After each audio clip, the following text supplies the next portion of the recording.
शहजाद मुज़ाहिर अली अकबर नकवी के इस्तीफे के बाद आज एजाजुल एहसन वो जज जिन्होंने चीफ जस्टिस बनना था पाकिस्तान का अक्टूबर में, वो अपने ओहदे से मुस्ताफी हो गए हैं। कितनी बड़ी खबर है आपके लिए? जी यकीनन एक बहुत बड़ी डेवलपमेंट है। कल जब जस्टिस मुज़ाहिर अली नकवी का इस्तीफा आया तो उस वक्त भी यही तासुर मिला उनके इस्तीफे से कि वो सुप्रीम जुडिशरी काउंसिल की कार्रवाई का सामना नहीं करना चाहते। वो अपने जो शो कॉज नोटिस है उसके जवाब में तो तमाम इल्जामात की तरदीद कर रहे थे। ये फैसला किया कि स्टे ऑर्डर नहीं मिलेगा जुडिशल काउंसिल की कार्रवाई पे, तो वो मैदान छोड़ के भाग गए। तासुर यही मिल रहा था कि वो अपने इल्जामात के उनके खिलाफ जो इल्जामात है उसका वो सुप्रीम जुडिशरी काउंसिल में सामना नहीं करना चाहते।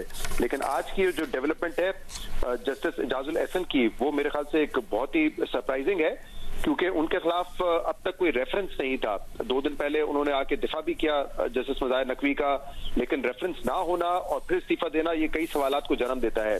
अब स्पेकुलेशन इस पे होती रहेगी कि क्या उनके खिलाफ भी कोई रेफरेंस तैयार हो रहा था, क्योंकि जैसे अभी हमारे बाकी साथियों ने भी बात की इस हवाले से कि पिछले कुछ सालों में हमने देखा है कि खासतौर पर जो सियासी नौयत के मुकदमात थे उसमें मखसूस जजेस जो है वो शामिल होते थे। तो एजाजुल एहसन साहब का भी नाम उनमें से एक है। पनामा जो केस था उस पर ये मॉनिटरिंग जज भी थे।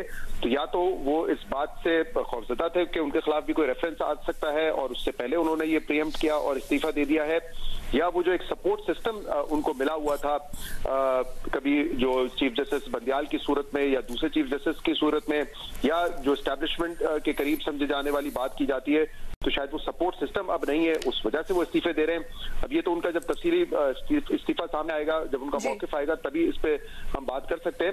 लेकिन बज़ाहिर ऐसा लग रहा है कि उनको किसी बात का खदशा था जिसपे वो शायद या तो लड़ने के लिए तैयार नहीं थे या कोई ऐसी बात थी जिसका शायद वो सामना नहीं करना चाह रहे थे।